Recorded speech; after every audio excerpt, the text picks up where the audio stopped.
It's Gary Crowley live from Wembley Stadium. My very special guest is Noel Gallagher. The band playing the second of their sold-out nights here. They're on stage at 8:30. Well, let's talk first of all about the European tour, if we can. You know, what sort of reactions have you had to that? Good. The best ones we've had since fucking started the band, to tell you the truth. No, it's been good. You know, it's been different and that, but we're a fans band. You know what I mean? They've joined it sort of, which is good. If I had £1 for every time the doorbell rang at 4 in the morning, all right, no, you're mad for it. Yeah. No, look, Liam lives round the corner, it's number 9, round there, big black gates. He's always mad for it. Go on. I just wondered, what kind of sort of memories, a couple of lines about each album and what they kind of sort of mean to you, what they bring back to you. Well, this is the one that everything else is, for me anyway, should be judged by, and it is. I feel anyway that it is, and I'm being biased because I'm in the group, but I think it's the greatest debut album that was ever written by anyone. If I could change anything, I would probably put it down to 10 tracks and binned off Diggy's Dinner, because it's a bit of a cockney one of them, innit? All right, governor. But people don't write albums like that anymore, least of all me. When he's at the first 3 tracks, Rock and Roll Star, Shaker Maker, Live Forever. Supersonic, Cigarettes and Alcohol, Slide Away. It sort of defines 90s rock and roll, doesn't it? This is a good one, but it's like I don't like my voice, and it's good. It's a great, first album. That fella. That pays for the nice car that's outside, it pays for the wife's jewellery, it pays for the swimming pool and the house in Spain, it paid for a very fucking large drug habit for a while. That one I can't remember doing anything on it. Why? Because it was just off my fucking head, so I just can't remember a niche about that. It pays the tax bill, it pays your wages, probably yours, pays your TV bill, bought you Sky, kept the economy of England going for a while, got a lot of people very, very fat, and it's got She's Electric on it. That one I can remember all about. I just think there's some good sounds in it, man, some good music, and it was just a little bit mentally produced, you know what I mean? It was like a bit scatty and but that's what we are, man. But I'd say that one, so go and fucking buy it, there's loads left. That should have been called The Greatest Rock and Roll Swindle. And I do like this album because it's on my own record label. Like I said before, I've got great memories of all of these. Don't remember too much about that one, obviously, or the Swindle. I don't remember too much about that one. But if I had to pick 2, it'd be these 2, I think. But there you go. Do you want to sell them? And what about the last 7 years, Liam, as well? Yeah. I mean, how's it affected you? Do you think? I don't think it has. It doesn't affect me. I think it's affected people around us. It's not affected me. This is what I want to do. And even if I weren't doing this, I'd still be causing a fucking stir somewhere else. If I was a barman, I'd still be, I don't know, doing it in a little odd way, you know what I mean? This is me, this is the way I am, whether I'm in a band or not. I was always a little twat, and I always will be. Every time I say this, people think I'm taking the piss, right, and I'm not. On the day that I signed off, I vowed that I would never go and sign on again. Now, the band could have lasted 6 months, We knew we were going to get 1 single out. We may never even have made an album because of the volatile state of the group. We didn't fucking know what we were doing. I hadn't even written any songs, you know what I mean? And we got a 6-album deal. But I knew that I didn't ever want to go back and sign on again. I remember signing off, and the girl who took my signature was going, oh, because I've been going there for years.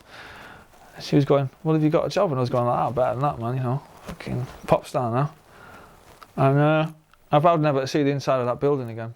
Well, let's fast forward if we can to If I was to go back and experience it again, then I'd take a lot more of it in. But I remember us flying over Nebworth, on the day of the gig, and we were just sort of looking down on the crowd, and nothing, you know.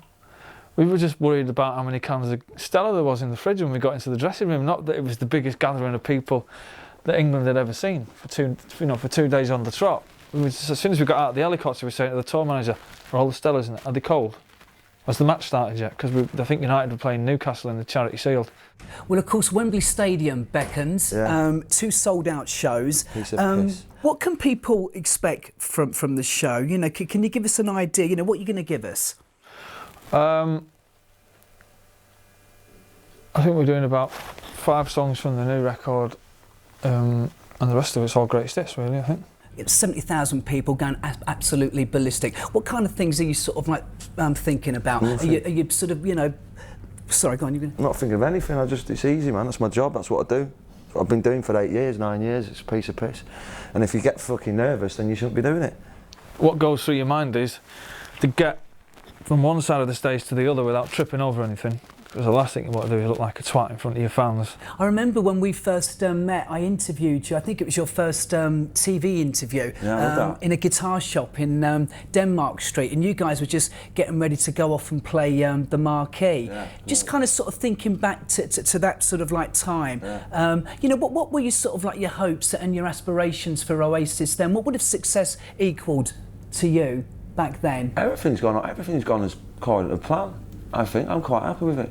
I was reading an article the other day, and there was an interview by me from 1994 before the first single come out, and there was a list of things, you know, I was probably drunk, of what the band were going to do over the next 10 years. There wasn't one that we didn't achieve. All I want to do is put music out. I'm allowed to put music out, and that's what matters. Whether it's good or bad, everything's good. You know what I mean? Anyone who can unlock the chain in there and unlock that in there and put it out, everything that anyone does is good. It's the way I've come to look at it, you know what I mean? Except for certain few people. He says menacingly. I've given up trying to, you know, worry about what direction it takes. You know, I write songs on a guitar, so it isn't going to sound like Jean-Michel Jarre, do you know what I mean? It's going to sound a cross between the Beatles and the Stones and the Stone Roses. It's as simple as that, you know. So, you know, I've learned to live with that now. You know, I won't be making avant-garde records. You know, you know, if indeed I make any more records, I'll be making, you know, records that are played on an acoustic guitar or an electric guitar. It's as simple as that. I don't want to change the sound of rock and roll. I don't want to, you know, everyone goes, oh, you know, you should use loops or you should do this. Bollocks to that, man. You know. No, it's not, you know, you're not having that one on me. You ruined the sound of rock and roll, you know. Like if you people going, oh, the bands, your sound of the band should change. No, why? It's our band. We like the way we sound. You know, if you want to change the face of rock and roll, go and join a band and do it. You know, so I'm quite happy just putting music out. Rock and roll isn't fashionable anymore. Oasis aren't fashionable anymore. I don't think anyone's really doing anything with rock and roll that's worthy writing home about. I think it's gone a bit stale. There's a lot of really good songs, but there isn't a great band, you know. Whereas maybe in 1994, 95, or, you know, there was Oasis came as a thing. You know, a great band with great songs, and the same reason you have to put Blur in that category as well. And I don't think anyone's really into it at the moment, so maybe that's why it's coming out in people's music, you know what I mean? But, you know, keep the faith and it'll be back, because I'm mad for it. One great band comes along once every, you know, 6 or 7 years. You know, so we've got about 4 years to go to find another one. So what about the future at the moment? I mean, I'm sure, you know, and it sounds like with Oasis, and maybe that's one of the great things about Oasis, it changes every day anyway, you never know what's coming next. Well, but you know, asking you, Saturday afternoon, backstage at Wembley Stadium, it's just gone 10 to 6. What, you know, as far as you're concerned? What's that got to do with anything? I don't know, I just like to put that in. I just like to put that in. That's the DJ in mate, now. I mean, them 4 together, on paper, are potentially still the fucking greatest band in England. Even if I never write another song, you know. Alan, I think, is the best drummer that I've ever worked with anyway. You know, Liam's Liam, isn't he? Andy and Gem, you know, are songwriters with something to prove, which is always a good combination, you know. You know. Yeah, I could see it going on for the next 20 years, to be honest with you. Thanks for doing this. You're a star. Have a good one. Bye-bye. Wait, right, I want this one. Get out.